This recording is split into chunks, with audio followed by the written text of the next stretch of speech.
Welcome back. Let us resume our discussion on the definite integral. Section 2 of this notebook, Riemann sum and Riemann integral, deals with that topic. By the way, from this point on, I'm going to discontinue using the term the definite integral. Instead, let us call it Riemann integral, named after this gentleman right over here. The primary reason that I'm using Riemann integral rather than just a definite integral is because there are other definite integrals out there, like Lebesgue integral and gauge integral, for instance, and they're all defined differently. The kind of integral that we're interested in for this course is Riemann integral. That's because it's the easiest. A Riemann integral begins with the concept of a partition. Given interval a to b, given closed and bounded interval a to b, I have to say, we define a partition xi as a finite sequence of real numbers x0, x1, all the way up to xn in a strictly increasing order, where the starting number x0 is the same as a, the starting point of the interval, and the ending number xn is b, the ending point of the interval. Consequently, these n plus 1 points, x0 to xn, divides the original interval into n pieces, x0 to x1, x2 to x2, x2 to x3, and so on. And each subinterval has interval length delta xi, given by xi minus xi minus 1. Alright, one more thing. We define the size of partition and represent it as delta x as the maximum of all these delta xi's. So if delta x goes down to 0, then consequently every delta xi must go down to 0 as well. Needless to say, the number of points in the partition n value will go up to infinity. Okay, that's the partition, and let's talk about the next topic, Riemann sum. Riemann sum is defined on a function and a partition. So given function and a partition, we define a Riemann sum as sum of yi star times delta xi, where yi star is a representative of the y-coded values in a subinterval xi minus 1 to xi between the minimum and the maximum values. It is visualized as follows in this program here. Okay, so yi star is y-coded value, so those are the heights. And delta xi is the difference of x-coded value, so those are the widths of all these rectangles. So yi star times delta xi is an area of one rectangle, and summing them all up, we have the sum of the areas of these rectangles. Because each yi star is selected arbitrarily, we're going to have different Riemann sums each time we get different yi star value. And this program is randomized, so each time you run, you're going to get different yi star value. One more thing before moving on to the next topic. This yi star does not always have to be the same as the function value, say f of xi star. For example, if you look at the second rectangle here, this yi star you see right now does not correspond to the function value. That's because of the discontinuity we have over here, and that's pretty common whenever you have discontinuity. Okay, now that we define the concept of Riemann sum, which came from a partition, let's now discuss the concept of Riemann integral. And Riemann integral in naive terms is defined as a limit of Riemann sums as the size of the partition go down to 0. Because delta x goes down to 0, every delta xi must go down to 0 as well, which means the width of all these rectangles are going to be very, very small. And we're going to end up with humongous number of very, very thin rectangles. There's a problem though. This Riemann sum is really large and widely behaving family of sums. As you have seen before, even one partition generated uncountably many Riemann sums because yi stars are all arbitrary. And then of course, even for given n value, we can select uncountably many partitions by selecting x0, excuse me, not x0 and xn, x1, x2 all the way up to xn minus 1 arbitrarily.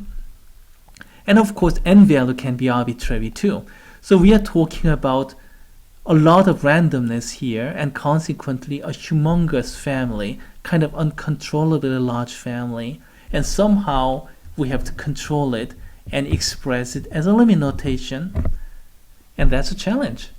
That's not easy thing to do. How do we know the limit exists or not, or when? As a matter of fact, that's the question we'll have to answer in the last subsection, 2.6, Riemann integrability. That's going to be a challenge to everybody, but at this moment, let's just take this limit granted, and then let's move on to the visualization of the Riemann sums. Here's one nice example. Given function y equals to f of x, and n value is given as 10, which means there are 10 subintervals and 10 rectangles consequently. And just n value is given and the function is given, and the partition is selected arbitrarily, and yi star is selected arbitrarily. Consequently, we have these various Riemann sums, and the approximation of the integral, the definite integral, given by this Riemann sums, or the area, some of these areas of rectangles, is pretty bad, as you can see. I mean, these are pretty bad. But that's the way we define the Riemann sum, and we're going to explain why we did that in 2.6, the last subsection, and then we're going to say something like this: being bad is good. Well, at this moment it may not make much sense, so let's move on to the next program, and let's move on to a little bit better approximation. And how do we get better approximation? By giving up some randomness. Here, the yi star, this heights of all these rectangles are arbitrary, but the location of these rectangles are unchanging because the partition is fixed, and the size of each subinterval is the same, just 1/10 of the original.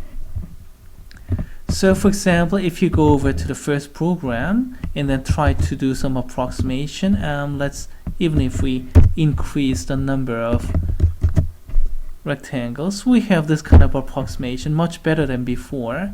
But then again, that's not as good as this kind of approximation visually, this is a lot better than the previous one. And of course, that's reflected on these figures too. Let's go back to program 1 and let's see. We have some fat rectangles here and there, and consequently we do not have good approximation whenever those fat yellow rectangles show up. We have 1.78 something versus 1.74666. Now let's move on to program number 2. And those yellow part and red parts are equally spaced, so we have better approximation. And we have 1.748 something, so numerically this is much better approximation. It is possible to improve it even further by giving up even more randomness, kind of like this. And there's no randomness this time, so if I run multiple times, we get the same picture. And we take the same intervals, so same size intervals as before. As for yi star value, we simply take the function value of the midpoint of the intervals, and that's why this is called the midpoint approximation. This is one of more effective ways to approximate the signed area using the Riemann sum.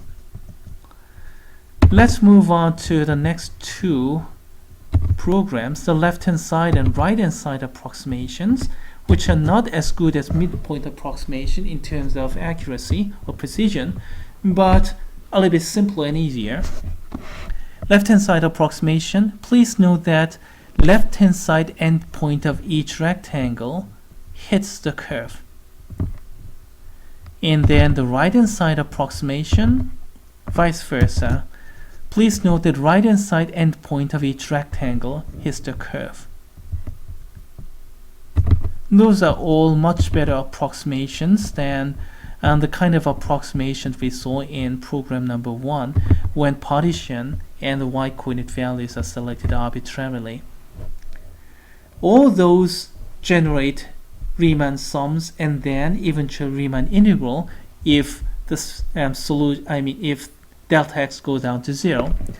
And let us talk about some example problem that utilize that kind of behavior of Riemann sum. Particularly, these examples are based heavily upon the right-hand side approximations. Now, how do you calculate this kind of limit? L'Hopital's rule or things like those will not work. This is 0 times infinity type limit. This is going to 0. This sum is going to infinity. But then again, no technique in Calc 1 level will work here. So how do we handle that? You have to notice that this is actually a Riemann sum, and then n is going to infinity, so 1 over n, that delta x is going down to 0. Specifically, what am I talking about? We're talking about this function, f of x equals sine of pi of x. And how do I know that's a function? Well, here in this sum, plug in k equals to 1. That's a starting point. So what do you get? K is 1. So we have sine of pi over n, and when n is really, really big, that's pretty close to 0. So we begin from 0. And when n value is, k is n, then plug in k equals n. What do you have? N pi over n. So inside is pi. So we can regard this interval as from 0 to pi, but I decided to put pi outside, and then let's just work out x is moving from 0 to 1, which will result in the same thing. It's just my preference. I usually put those constants out and then work x from 0 to 1 just for convenience. If you want to work x from 0 to pi, go ahead. We'll have to make appropriate change to interval size. Now, according to this scheme, we can take the interval size like this. Delta x is b minus a over n, because b minus a is the interval, entire interval size, and then there are n intervals, so we have to divide by n. So delta x is 1 over n, and 1 over n is right over here. So this limit turns out to be a limit of a Riemann sum where delta x is 1 over n, and then f of xk is sine of pi times k over n, or sine of pi times k over n is yk value. So what we have here, it's a Riemann sum as delta x going down to 0, so we're going to have Riemann integral from 0 to 1 sine of pi x dx. Calculating that Riemann integral or the definite integral is easy. Take the antiderivative, use the fundamental theorem of calculus, plug in the number, x equals 1 and x equals to 0, subtract one from the other, we're going to get the answer. Setting up the integral through these process is difficult. Calculating the integral is not a major part at all. Here's a visualization, by the way. I hope this kind of thing helps. N equals to 4. Oh, that's too few. Let's put a little bit more rectangles here. And then as you can see, this is part of y equals sine of pi x.